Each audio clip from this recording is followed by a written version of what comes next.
Donc, je disais, dimanche 16 juin, là aujourd'hui, on se retrouve dans le sud, on va dire au sud, à l'entrée du sud de Mayotte. Donc, on est parti ici avec des amis, de la famille, à Poroani, plus précisément. Et on est dans la campagne, un peu plus loin, en hauteur, très très loin du village, hein, en fait, là où on est. Et on est parti à la campagne, comme vous voyez. Là, on est vraiment en plein Cambrousse, quoi. Et du coup, on est venu passer le week-end ici pour chercher déjà quelques produits agricoles, parce qu'on est dans un champ agricole pour venir faire quelques, on va dire, récoltes. Donc, on nous a invités avec des amis de la famille et mes oncles aussi. Du coup, on est là à passer le week-end ici. Et franchement, là, vous voyez, on est vraiment en pleine nature. C'est vraiment perdu, c'est très très loin. On est monté à pied.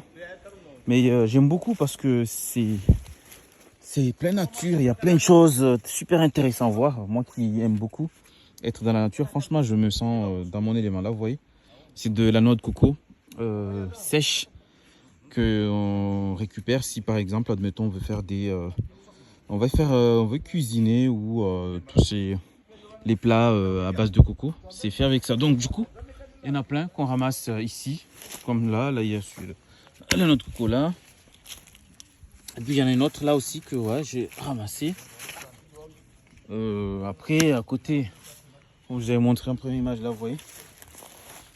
Hop, voilà, donc on a ça.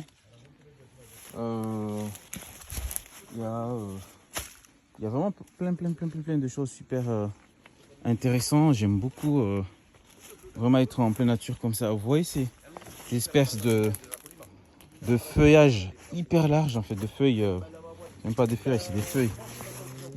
Ça, c'est des, vous voyez, comme les tarots là qui se vendent dans les magasins, dans les doukas là. Mais ça, c'est des tarots, nous on dit sauvages en fait. En vrai, voilà, ça pousse. Des fois, tu peux les faire planter, puis des fois, ça pousse juste comme ça. Et dedans, en fait, ça germe. En fait, il y a comme une espèce de racine qui germe et qui donne les tarots. Ce qui fait que par la suite, tu vas d'abord, voilà, ramasser le truc là. Et voilà, partout dans le coin, il n'y a que ça. Et ici, vous voyez, là, on a, on a ça. Vous connaissez ça? Bon, certains, ceux qui sont du bled, ils connaissent certainement. Ça, c'est du piment oiseau, on appelle. Vous voyez ces espèces de petits comme ça, là, ça, c'est ça le piment.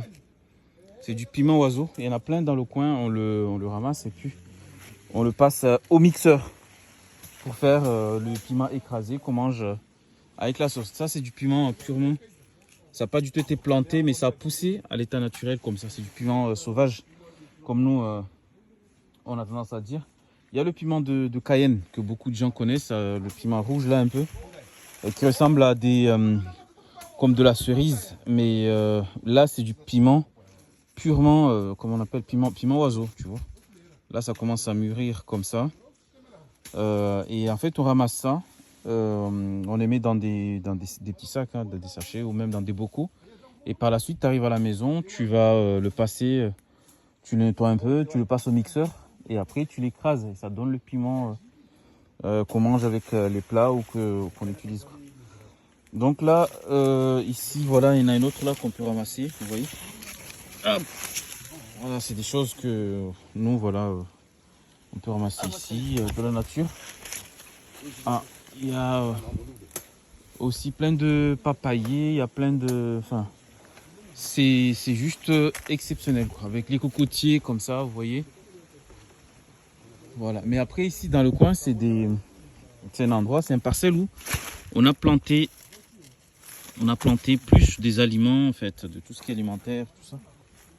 Et non, franchement, bon, j'aime beaucoup le coin. Donc voilà, vous voyez, hop, là on est vraiment plein nature, quoi, comme ça. Avec derrière une grande forêt au fond là-bas, comme ça. Et derrière, il y a une rivière, d'après ce qu'il nous a dit là pour le propriétaire, qui passe tout derrière, qui descend jusqu'au contrebas là-bas, qui traverse la route. Et il y a une route, il y a un pont entre Poroani et Mireni. Du coup, cette rivière-là qui traverse et qui descend jusqu'à quand vous passez au niveau du pont là, et la base, cette rivière-là, sa source, elle est plus haut, un peu plus haut dans la forêt. Et franchement, je suis dans mon truc, quoi. J'aime beaucoup, franchement. C'est apaisant, c'est calme, tu te sens en pleine nature, quoi, sincèrement. Il n'y a rien de plus apaisant que... Voilà, tu respires de l'air frais, tu manges des bons produits locaux. Quoi demander de plus, quoi. En tout cas, moi, je suis très, très content, ravi d'être ici et de venir passer un petit moment ici, là, avec la famille, tranquillement, et passer le week-end ici. Voilà. En gros, donc après, je ferai... parce que d'après ce qu'il nous a proposé, le propriétaire, il nous a dit, en plus, ce que j'aime bien, c'est que voilà, il y a plein de produits, tout est bio, ça a été planté comme ça, et puis il y a des produits, ils ont poussé tout naturellement. Donc la plupart, c'est des produits, mais voilà, tu n'as même pas besoin d'acheter, ni de... Voilà. Comme là, comme ça, moi je viens, hop, vous voyez, je ramasse, hop, ça part à la maison. Avec les noix de coco là aussi, comme vous voyez. Et puis il y en a d'autres. Il y a... Voilà, je vais vous montrer aussi une technique. Je vais vous montrer une technique à l'ancienne, comment on fait pour éplucher. Pour éplucher les cocos. Vous voyez cette technique. Je vous montre juste la technique. Je vous montre pas le... Vous n'allez pas voir la personne, je verrai juste la technique de comment on épluche les cocos d'une manière traditionnelle. Vous voyez, voilà. En fait, on a une bout de bois qu'on aiguise comme ça. C'est aiguisé et puis c'est planté sous le sol.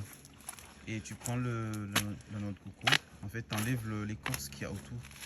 Et c'est avec ce système-là que tu arrives à éplucher les cocos. En fait. C'est une astuce, mais vraiment hyper pratique. En fait, tu as des gens, ça existe hein, depuis des millénaires, des années. On a toujours fait comme ça. Et c'est la méthode traditionnelle, on va dire, pour pouvoir enlever toute la peau qu'il y a autour et récupérer la noix de coco. Voilà. Et par la suite, voilà, vous voyez le résultat, il est comme ça. Donc c'est ça, donc il ramasse, voilà, comme là, tac. On pousse comme ça, on prend un côté où c'est un peu plus, c'est moins dur en fait, sur un côté. De toute façon, au toucher, on le sent qu'il y a un côté qui est un peu plus souple. Et après, on force un peu pour le faire entrer dans le bout de bois là, un peu aiguisé. Et par la suite, tu appuies sur le côté pour faire une petite pression. Et tu arrives à enlever toute la peau autour, mais facilement. Du coup, ça demande vraiment de la technique. C'est pas quelque chose de hyper compliqué. En apparence, quand on voit comme ça, oui, ça paraît vraiment compliqué, que ça demande de la force. Mais en vrai, non. C'est bon, puis j'enlève le... Voilà, vous voyez la technique. On enlève ça et puis il va aller dans un autre endroit. Il va trouver un autre et puis il va faire la même chose. Voilà. Donc c'est ça la technique. Au final, voilà ce qu'on a ramassé. Donc on est parti de là, vous voyez comme ça, à ça. C'est ça au final, le résultat final, une fois qu'on a enlevé la peau autour. Bon, après tu amènes les deux. Allez, donc je vais amener les deux. Vous voyez le résultat. Pas mal, hein, franchement. Et en vrai, c'est... Quand tu vois la personne en train de le faire, tu as l'impression que... Waouh, c'est hyper fort, machin. Et avant tout, c'est de la technique. Ça demande juste de la technique. Tout simplement. Voilà.